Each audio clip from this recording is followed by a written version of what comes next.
harshly criticized Belgian Prime Minister Bart Wever, calling him weak following Belgium's decision to recognize Palestine as a state. On Tuesday, Belgium's foreign minister announced that the country plans to formally recognize Palestinian statehood at the upcoming United Nations General Assembly, pending some key conditions. The recognition will only be finalized after all Israeli hostages are released and Hamas is removed from Palestinian governance. Additionally, Belgium said that it will impose 12 sanctions on Israel targeting settlement imports and public procurement, while also demanding diplomatic expulsion of certain Israeli political figures. This move places Belgium alongside France, the UK, Canada and Australia in pressing for a negotiated solution amid growing international concern about the humanitarian crisis in Gaza. Mr. Matty Zweig back with us on the broadcast. Mrs. Zweig, I have to understand from you, is Israel losing support? Yes, Israel is losing support, and it's losing support for bad reasons.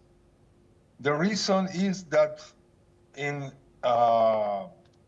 any solution must be from both sides, from the Israeli side, but also from the Palestinian side. The Palestinian side in Gaza, the power or had Hamas in the past.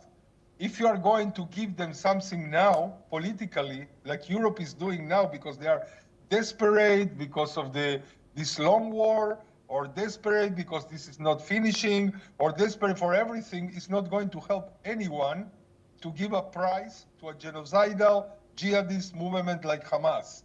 Because you are not giving a prize to the Palestinians in the West Bank and giving them their own country. We are talking about Gaza. Gaza conflict didn't stop, and the world is not asking from Hamas to free the hostages clearly and to dismantle themselves.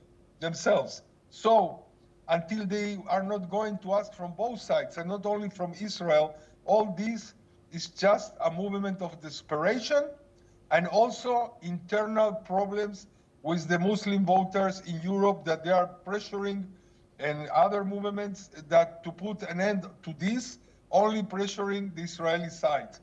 It's bad for Israelis too, because the Israelis would like to have in the future some kind of agreement with the normal moderate Palestinians, but they cannot agree now to give a prize to Hamas, and that's what the Belgians are doing. And that was, of course, the kind of non-diplomatic response they got from the Israeli government, but everyone is too much